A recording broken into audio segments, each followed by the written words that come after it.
नमस्कार, राज की बात में आपका स्वागत है। आजकल व्यवस्थाएं कुछ बदली बदली सी नजर आ रही हैं, चाहे सिस्टम को लेकर है, सुप्रीम कोर्ट हो, हाई कोर्ट हो, जुडिशियल सिस्टम हो या फिर सरकार की व्यवस्थाएं, सब कुछ कुछ बदली हुई है। और इसी के कारण इस देश में सबसे ज्यादा पॉलिटिकल इन्फ्लुएंसर वर्ग आजकल परेशान है, जिसने 70 सालों तक लगभग पॉलिटिक्स के केंद्र में अपने आप को रखा, राजनीति के केंद्र में रखा। सत्ता थोड़ी सी बदलती रही, लेकिन इसका विकेंद्रीकरण न हुआ और न ही ये केंद्र से बाहर गए।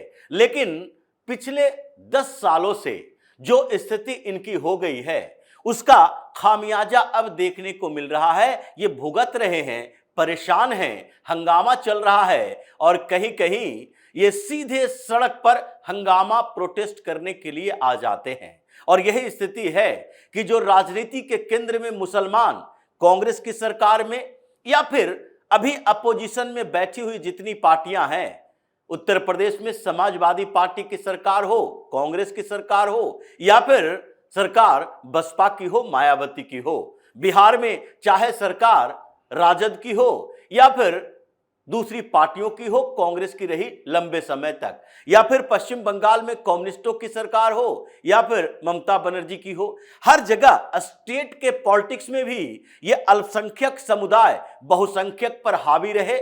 और इसी आधार पर जो पॉलिटिक्स में इनका इन्फ्लुएंस रहा, उसी के कारण सिस्टम में बदलाव भी हुआ और सुप्रीम कोर्ट के फैसले भी बदले। उसके फैसले को बदलने के लिए संविधान में संशोधन भी हुआ, प्लेसेस ऑफ वर्शिप एक्ट भी आया और अब उसकी धज्जियां उड़ाई जा रही है।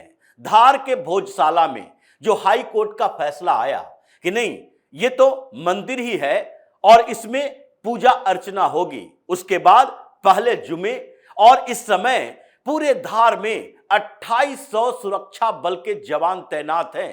भोजशाला मंदिर के इर्द गिर्द कई सैकड़ों की संख्या में जवान मौजूद है, क्यूआरटी की टीम है, एसटीएफ के जवान हैं और फिर ये सीआरपीएफ के जवान हैं। सारे जो जवान खड़े हैं वो केवल प्रहरी बनकर खड़े नहीं हैं, बल्कि ये मौलाना गैंग की कॉन्स्पिरेसी के खिलाफ खड़े हैं। क्योंकि अभी एक दिन पहले से ये चल रहा था कि पहला जुमा है हाई कोर्ट के फैसले के बाद, और इस फैसले से जो इन लोगों को तकलीफ हुई है, समस्याएं पैदा हुई, इनको लगा कि अब तो चैलेंज हो रहा है और चैलेंज एक्सेप्ट किया जा रहा है। हिंदू आक्रामक है, भोजशाला हमारे हाथों से गया तो कल होके ज्ञान वापी भी जाएगा, उसके बाद शाही ईदगाह भी जाएगा, जिन कृष्ण जन्मभूमि पर भी जाएगा, संभल में भी जाएगा। और लगभग ऐसे 1800 इस्लामिक स्ट्रक्चर है जिसकी लिस्ट तैयार है और जिसके डिस्प्यूट को लेकर कोर्ट में कहीं न कहीं, चाहे लोअर कोर्ट हो या अपर कोर्ट हो, हर जगह पर कोई न कोई मुकदमा चल रहा है।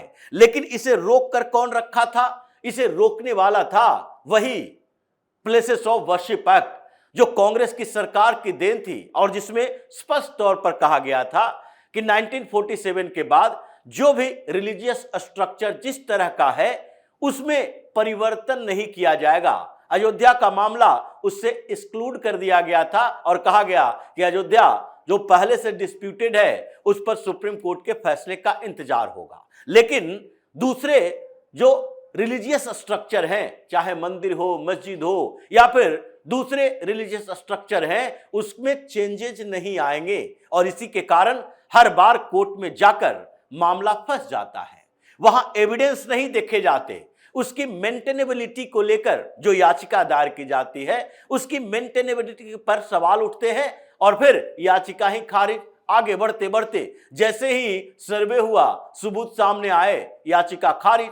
लेकिन भोजशाला में ऐसा नहीं हुआ, वहां सबूत देखे गए, एविडेंस देखे गए और एविडेंस के आधार पर, यानी लिटरेचर में जो उसके सबूत मिले हैं उसके आधार पर, आर्किटेक्ट में जो सबूत मिले हैं उसके आधार पर कि इस्लामिक आर्किटेक्ट है या हिंदू आर्किटेक्ट है, वहां पर जितने दूसरे सबूत मिले, मंदिर होने के प्रमाण, वो सारे सबूतों के आधार पर फैसला हुआ कि नहीं, ये कोई मस्जिद नहीं है, ये विवाद हो ही नहीं सकता इस बात के लिए कि धार के भोजशाला में वाग देवी की जो प्रतिमा स्थापित थी और जहां पर ये शिक्षा का एक केंद्र हुआ करता था, ये कला संस्कृति का केंद्र हुआ करता था, उसे ध्वस्त करके इन लोगों ने मस्जिद बना दिया और अब ये कह रहे हैं कि नहीं, ये मस्जिद भी रहेगा और उसके बाद इसमें हम नमाज भी अदा करेंगे। विवाद खत्म, हाई कोर्ट का फैसला आ गया। उसके बाद पहला जुमा, और इस समय जो सिक्योरिटी फोर्सेस को जानकारी मिली, जो मध्य प्रदेश की सरकार को आईबी ने इनपुट दिया कि धार और उसके आसपास के क्षेत्रों में 200 से ज्यादा ये मुस्लिम बस्तियों में अभी इस बात की कॉन्स्पिरेसी चल रही है कि इस बार हाई कोर्ट के फैसले के बाद पहला जुमा है और इस समय हम लोगों को अपने ताकत का प्रदर्शन करना है। अगर भोजशाला परिसर के अंदर नहीं घुसने दिया जाएगा तो उसके बाहर में सड़कों पर हंगामा खड़ा किया जाएगा और वहां पर हम लोग नमाज अदा करेंगे, चैलेंज करेंगे, चुनौती देंगे। यह मध्य प्रदेश की सरकार को पता चला और उसके बाद सरकार को जब इसकी जानकारी हुई तो सुरक्षा बल के जवान चाहिए थे और इसीलिए सुरक्षा बल के जवान बुलाए गए। 2800 से ज्यादा जवानों को तैनात किया गया, केवल भोजशाला के आसपास नहीं, भोजशाला के आसपास और धार में 1800 जवान तैनात किए गए। मुस्लिम मोहल्लों में पूरी तरह से छावनी में तब्दील कर दी गई। जितने मुस्लिम बस्तियां थी जहां पर उसका डोमिनेंस है, क्योंकि वहीं पर से हंगामा शुरू होने की संभावना थी। और जुमे की नमाज जो मस्जिदों में पढ़ी जाती है, जो इकट्ठा होकर पढ़ते हैं, उसके बाद तो हमेशा से ये परंपरा रही है कि जब इन लोगों को, ये इतिहास बताता है कि जब जुमे की नमाज पढ़ने के लिए इकट्ठा होता है और उसके बाद जो तकरीर दी जाती है, जहरीली तकरीर, और उसके बाद इन लोगों को भड़काया जाता है भीड़ की शक्ल में, ये मस्जिद से बाहर निकला और कानपुर का दंगा हो गया। जब सीए के खिलाफ प्रोटेस्ट चल रहा था, हिंदू मोहल्लों में घुस घुस कर पत्थरबाजी की, संभल का दंगा हो गया। ऐसे कई जगह हैं जहां पर ये सबूत मिले हैं कि जुमे की नमाज के बाद जब इकट्ठा होता है, तकरीर होती है, तो उसके बाद इसका हौसला बढ़ जाता है और फिर दंगा फसाद की संभावना बढ़ जाती है। अगर ये नहीं देख पाया कि चारों तरफ पुलिस की व्यवस्था है तो फिर ये हुड़दंग करने के लिए, दंगा करने के लिए तैयार हो जाएगा। इसलिए कल रात से ही अलग अलग मोहल्लों में चारों तरफ सुरक्षा बल के जवान फ्लैग मार्च कर रहा था और तभी इन क्षेत्रों में सन्नाटा पसरा रहा। ये चारों तरफ अपने अपने घरों में नमाज पढ़ने के लिए मजबूर हो गए। जहां पर थोड़े हंगामा हुआ वहां दौड़ा दौड़ा कर मौलाना गैंग को पीटा गया। ये समस्याएं इनकी थी और इन समस्या के बाद ये लोग फिर से वहीं पर आ गए कि नहीं, अब ताकत का प्रदर्शन, शक्ति का प्रदर्शन नहीं चलेगा। ये सरकार बदल गई, व्यवस्था बदल गई और इन लोगों को कोई फर्क नहीं पड़ता कि मुसलमान कितना दबाव बना पाएगा। यानी कि जो प्रेशर ग्रुप बनाकर ये लोग रखता था, जैसे कांग्रेस के खिलाफ कहा अब कांग्रेस से बदला लेंगे, अलीगढ़ से यह आंदोलन चला कि कांग्रेस से हिसाब चुकता करना है और कांग्रेस से हिसाब चुकता करने के लिए इन लोगों ने दूसरी पार्टियां ढूंढ ली। बिहार में लालू यादव को हीरो बना दिया, बंगाल में कम्युनिस्टों के बाद ममता को हीरो बना दिया, दिल्ली में केजरीवाल को हीरो बना दिया, उत्तर प्रदेश में मुलायम सिंह यादव को बना दिया।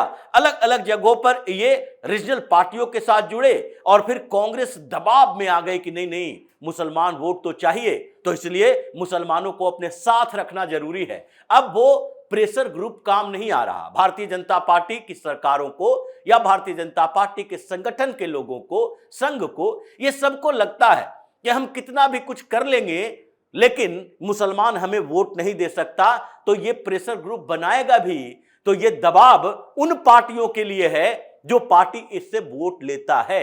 ये आपस में उलझे, हमें उलझने की जरूरत नहीं है, इसलिए सुरक्षा तैनात हुआ। जुमे की नमाज को लेकर एक बंगाल में भी फैसला हुआ। उत्तर प्रदेश में सीधे तौर पर योगी आदित्यनाथ ने कहा सड़क पर निकले घुटने तोड़ देंगे।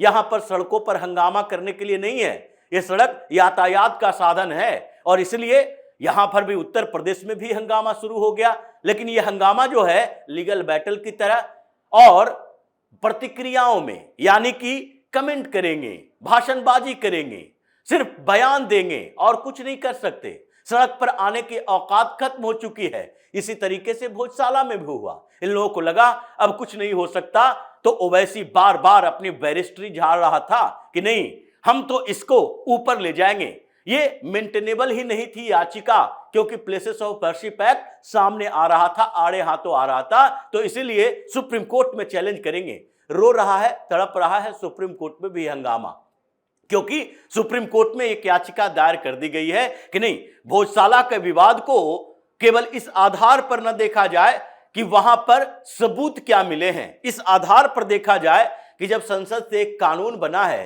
प्लेसेस ऑफ वर्शिप एक्ट, और जिसमें उसमें बताया गया है कि 1947 के बाद से जो स्ट्रक्चर जैसा है वैसा ही रहेगा, परिवर्तन नहीं किया जाएगा, उसके चेंज नहीं आएंगे, तो फिर उसके बाद ये मेंटेनेबल हो ही नहीं सकता। लेकिन सुप्रीम कोर्ट में भी अब रुख दिख रहा है। ओवैसी रोए, तड़पे, छटपटाए, वो मुसलमानों के प्रोटेक्टर बनने की कोशिश करे, वो दूसरा जिन्ना बनने की कोशिश करे, लेकिन अब नंबर तो प्लेसेस ऑफ वर्शिप एक्ट का भी आया है, क्योंकि अब ये कानून भी ऐसी स्थिति पैदा कर चुका है कि बार बार मेंटेनेबिलिटी के नाम पर याचिकाएं खारिज हो रही है। दबाव भारतीय जनता पार्टी पर भी है कि नहीं, इस एक्ट को खत्म करना है। जैसे वक्फ बोर्ड संशोधन विधेयक आया, फिर कानून बना और ये लोग छटपटाता रह गया, संसद में भी अपोजिशन में वोटिंग करने के बावजूद बिल पारित हुआ।